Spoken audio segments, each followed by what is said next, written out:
Hi everyone! I've had this in my drafts for a while now, but decided to post it to a throwaway account. For context, I, 24 female, had my partner, 26 male, and I's first child a year and a half ago.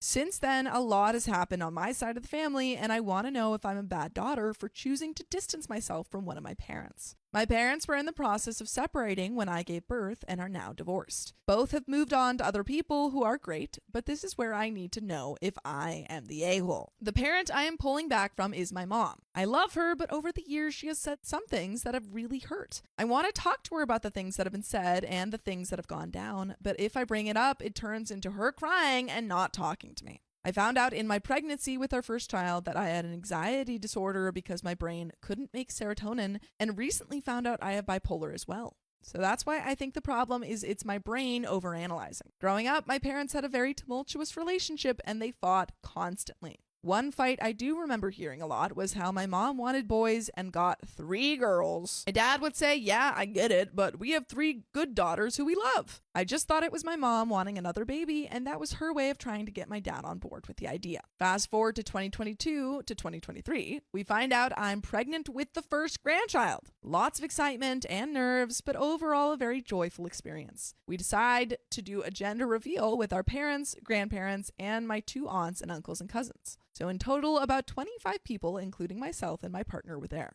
After planning the reveal with my 2 aunts and kind of mom, she didn't have time and didn't really want to help. I get that I was the one who wanted to do it, so she isn't responsible for the event. Anyway, the day comes, we have food and a balloon for poppin', and we find out we're having a boy. He's the cutest human ever. This is where I'm wondering if I'm the overly sensitive one. My mom all of a sudden bursts out in tears and yells, "Finally a boy!" Nothing of it, but my husband and her had talked about how she never wanted girls for years now. So he did pull her aside and say, hey, let's not say that. She might be hurt by that. My mother-in-law also told her, hey, it's not your kid, it's your grandkid, so let's dial it back. I told them both that it wasn't necessary and she's just excited for us. Jump to July and I'm in labor. I asked my mom to be in the room with my husband and I. I think this was a mistake.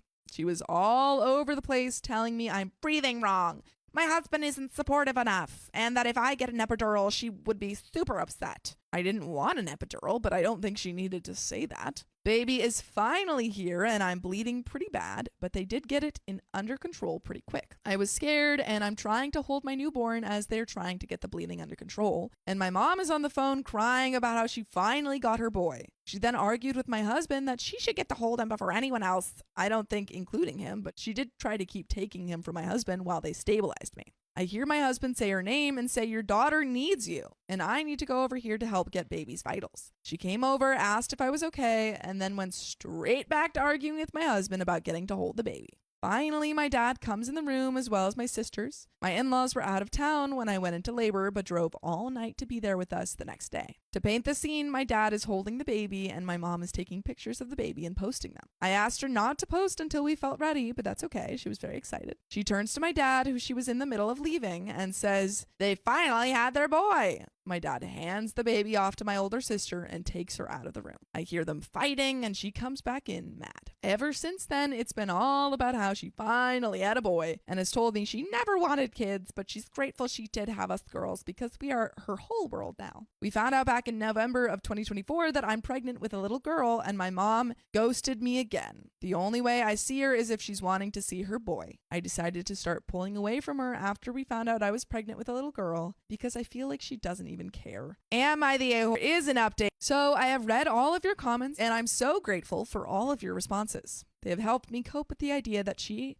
and I might never change. I did tell her about 4 months ago about the bipolar diagnosis, and she said, this is always like you. You always need a label. Everyone always needs labels. Oh my God. I don't want to think much of that because my mom does come from the generation where they don't want to talk about it. Anyways, on Wednesday, I have an OB appointment for an ultrasound. She really wants to come, and I'm going to let her. I did tell her about a week ago that she cannot be in the delivery room this time because my mother-in-law only has one child, and that is my husband, and I just want her to be there and get to experience that because she has always wanted to. Either way, I also didn't want another meltdown from her again. I'm nervous for Wednesday. We're getting an ultrasound to see if my placenta has moved out of the way of my cervix or if I'm going to need a C-section. If I get a C-section, I'm afraid of what she will say, but I still really want her to be a mom. And this is her showing interest in her granddaughter, so I'm trying to embrace it. I'll update you all after the appointment. Thank you again for all your support. And there is a second update. I